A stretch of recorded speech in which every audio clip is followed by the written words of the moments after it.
Стэнли Мартин Либер родился 28 декабря 1922 года в Нью-Йорке. Его родители были румынскими евреями, вынужденно эмигрировавшими в Америку. Мама, Селия Соломон, работала бухгалтером в универмаге, а папа, Иоанн Кулибер, получивший по приезде в США новое, более американское имя Джейкоб Аарон, работал закройщиком. Детство мальчика пришлось на то время, когда в США случилась Великая депрессия. В семье остро чувствовалась нехватка денег, и мать Стэнли очень хотела, чтобы сын поскорее закончил школу и стал зарабатывать. Стэнли много читал и упорно стремился получать хорошие оценки, благодаря чему ему удалось перепрыгнуть через несколько классов. Но тут появилась новая проблема. Ввиду того, что в классе Стэнли был самым младшим, одноклассники над ним постоянно издевались. Тем не менее, он принимал активное участие в школьной жизни. Состоял в большом количестве кружков, начиная с кружка будущих адвокатов и заканчивая объединением учеников, выпускавших школьную газету, в редакции которой Стэнли был издателем. Окончив школу в 1939 году, он влюбился в девушку и ради того, чтобы быть рядом с ней, поступил на вечернее отделение в колледж, в котором та училась. Однако спустя полгода они расстались, и Стэнли, забрав документы из колледжа, решил, что учеба и образование – это не для него, и что работа принесет больше пользы, чем просиживание штанов в учебных заведениях. Но не зная, с чем связать свое будущее, он как перекати поле, так и носился от одной работы к другой. На тот момент комиксы существовали менее 10 лет. Несмотря на то, что они начали успешно продаваться, никто не воспринимал их как что-то, что может иметь отношение к искусству. Все считали, что комиксы – это временное детское увлечение, которое исчезнет, если не через несколько месяцев, то не более чем через пару лет. Однако многие издательства, почуяв, что наткнулись на золотую жилу, начали активно выпускать комиксы. В одном из таких издательств под названием «Таймли» работал дядя мальчика, Робби Соломон, зятем которого был глава этого издательства Мартин Гудман. Неудивительно, что по просьбе сестры Робби запросто смог пристроить Стэнли к себе в офис. Какой-то конкретной должности мальчик не получил и был, так сказать, на побегушках. Чаще всего Стэнли получал указания стирать карандашные линии с уже покрытых тушью рисунков, а также приносил кофе. В начале 1941 года Стэнли, которому на тот момент уже исполнилось 18 лет, было поручено первое творческое задание. Он должен был написать текстовую страницу для 3-го выпуска комикса про Капитана Америку. Короткий отрывок прозы был напечатан под заголовком «Капитан Америка пресекает месть предателя». В целом, учитывая то, что Стэнли совершенно не имел опыта работы в этой области, это был вполне приличный текст. Более того, в тексте было несколько хороших находок, одной из которых было то, что Кэп использует свой неуязвимый щит в качестве бумеранга, то есть оружие, которое поражает противника и возвращается к своему владельцу. Парень решил не использовать в подписи свои настоящие имя и фамилию, а просто разделил имя на 2 слова. Так на свет появился Стэн Ли.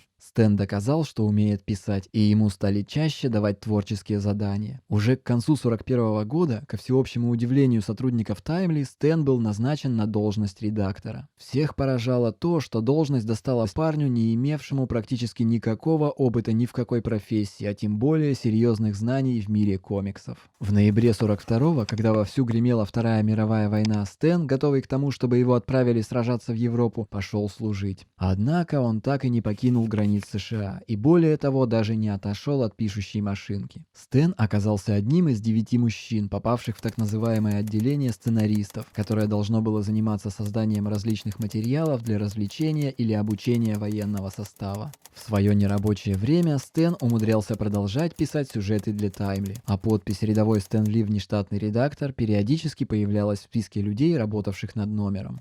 Когда 29 сентября 1945 года Стэна отправили в запас, на креативном фронте он успел добиться многого. Однако к тому времени Стэн начал уставать от комиксов. Чтением их он не увлекался, и именно потому не мог заставить себя вкладывать душу в этот вид искусства. В начале 1947 года Стэн познакомился с девушкой по имени Джоан Клейтон Букок. Между ними сразу же возникла взаимная симпатия, и менее чем через год пара поженилась. 3 года спустя у них родилась дочка, получившая имя Джоан Селия Ли. Она была крещена в христианской церкви, и узнав это, отец Стэна пришел в негодование. Мало того, что Стэн женился на девушке нееврейского происхождения, так еще и ребенка они крестили по христианским обычаям. После этого отец неоднократно заявлял Стэну, что тот предал еврейский народ. Некоторое время спустя сотрудники Таймли, уставшие от однотипных и предсказуемых персонажей, решили отойти от клише и сделать то, что понравилось бы им самим. Так, в 1961 году в свет вышел первый номер комиксов про фантастическую четверку, придуманную Стэном Ли и художником Джеком Кирби. Для читателей это было настоящим глотком свежего воздуха, и комикс моментально стал хитом продаж. Вслед за четверкой были созданы персонажи Халк, Человек-муравей и Тор. В середине 1962 года в 15-м выпуске комикса «Удивительная фантазия» впервые появился Человек-паук, и некоторое время спустя Таймли решила изменить название своей комиксной части издательства на Marvel Comics. Годом позже состоялся дебют Людей Икс и команды Мстителей, в которой герои предыдущих комиксов объединились для общей борьбы со злом. И примерно тогда родилась идея знаменитой мультивселенной Marvel, в которой все герои могут внезапно встретиться, и все то, что происходило в прошлых выпусках комиксов, влияло на последующие события. Благодаря такой стратегии, нацеленной в первую очередь на увеличение количества проданных журналов, читатель, чтобы понимать, что происходит, вынужден был покупать не только какой-то один комикс, но и быть в курсе событий, произошедших в других выпусках. В начале 1966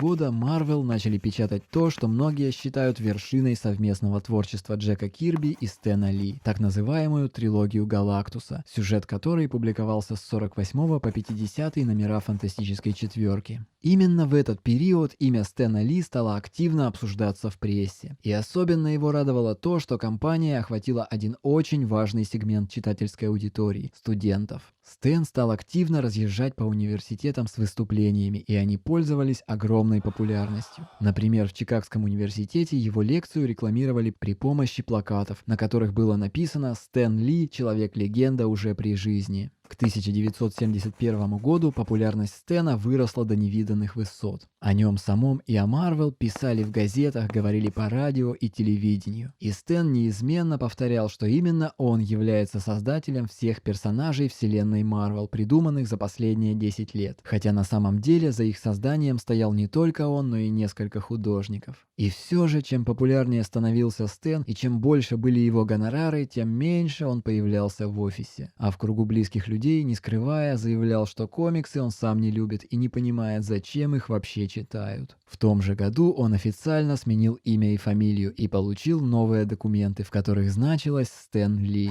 Годом позже 50-летний Стэн получил пост президента и издателя компании Marvel. Однако от президентства он очень быстро отказался, так как желания переживать по поводу статистики и графиков у него не было. И все-таки, несмотря на грандиозные успехи, Стэну казалось, что вся его карьера была бесполезной. В интервью 1978 года Стэн сказал: «Мне надо было уходить из Marvel 20 лет назад. Тогда бы я мог раньше заняться чем-то другим. Я был глуп. Первые 20 лет делал только то, что хотел издатель. Мне нужно было уйти из этого бизнеса еще 20 лет назад. Я бы хотел заниматься кино. Я стал бы режиссером или сценаристом. Мне хотелось делать то, что я делаю здесь, но в большем масштабе». В итоге, под предлогом участия в каком-то кинопроекте, он убедил всех, что ему нужно переехать в Лос-Анджелес. Номинально он сохранил титул издателя, хотя всем было понятно, что комиксами и журналами будут заниматься другие. Можно сказать, что Стэн наконец-то осуществил свою мечту и добился того, о чем грезил еще с конца Второй мировой войны. Он перестал заниматься комиксами. Настало время попробовать себя в шоу-бизнесе.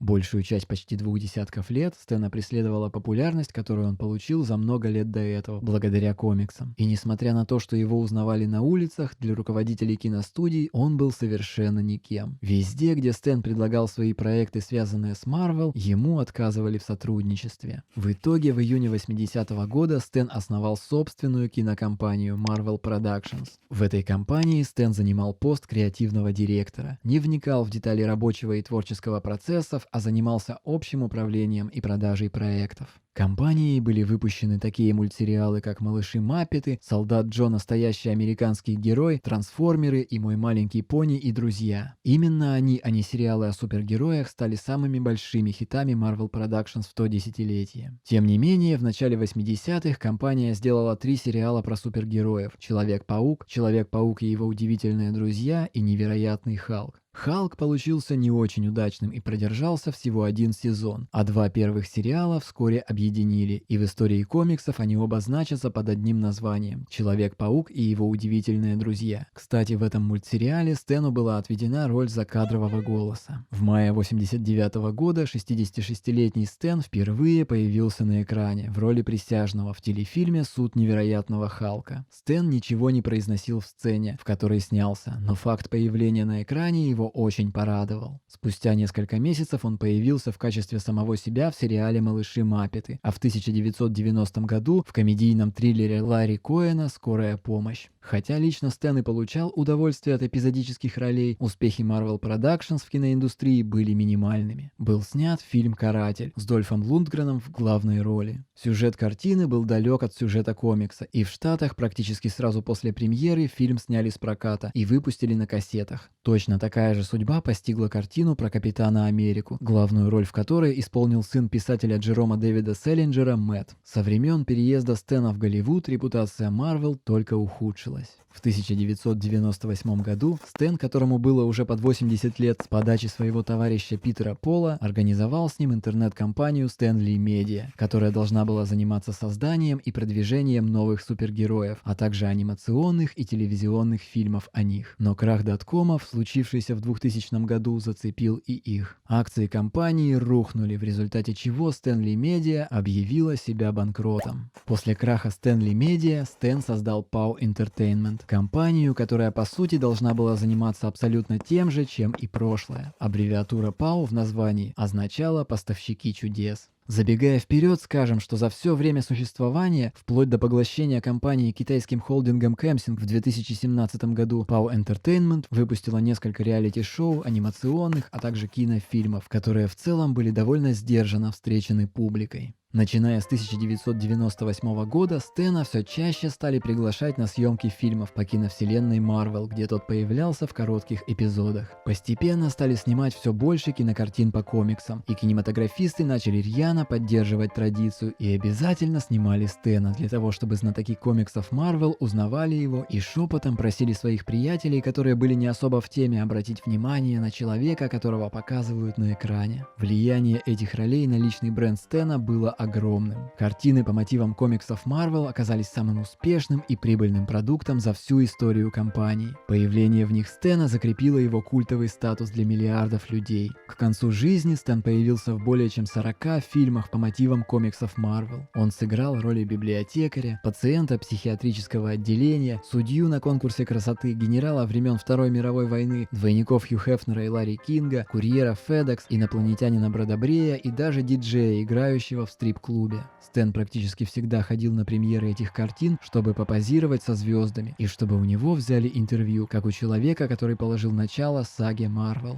Он участвовал во всем пиар-спектакле, предшествующем показу, однако Стэну совершенно не нравились сами фильмы. Его близкие говорили, что Стэн ненавидел картины про супергероев и только 2 или 3 из них досмотрел до конца. И как только он доходил до конца красной ковровой дорожки, сразу же садился в машину и покидал площадку. 6 июля 2017 года на 96-м году жизни скончалась жена Стэна, Джоан. Вместе супруги прожили 69 лет, и после такой утраты Стэн впал в депрессию и начал заметно сдавать. Но все-таки он находил в себе силы появляться на публике и раздавать автографы. 12 ноября 2018 года 95-летнему Стэну стало плохо. В доме в этот момент находились телохранитель и сиделка, которые вызвали бригаду скорой помощи, и Стэна отвезли в клинику, где констатировали смерть от остановки сердца, вызванную застойной сердечной недостаточностью и проблемами дыхательных путей. Дочь не дала согласия на вскрытие, и в нарушение всех еврейских обычаев, что точно не понравилось бы его отцу, тело Стэна кремировали.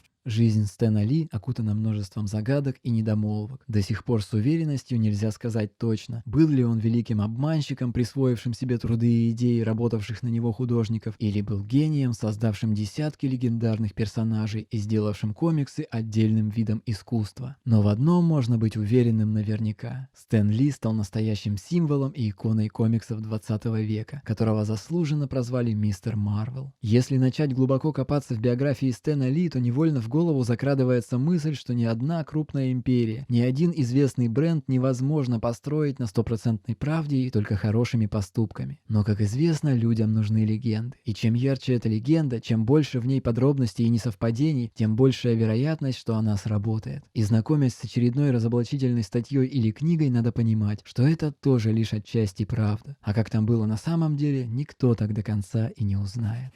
Это была история Стэна Ли.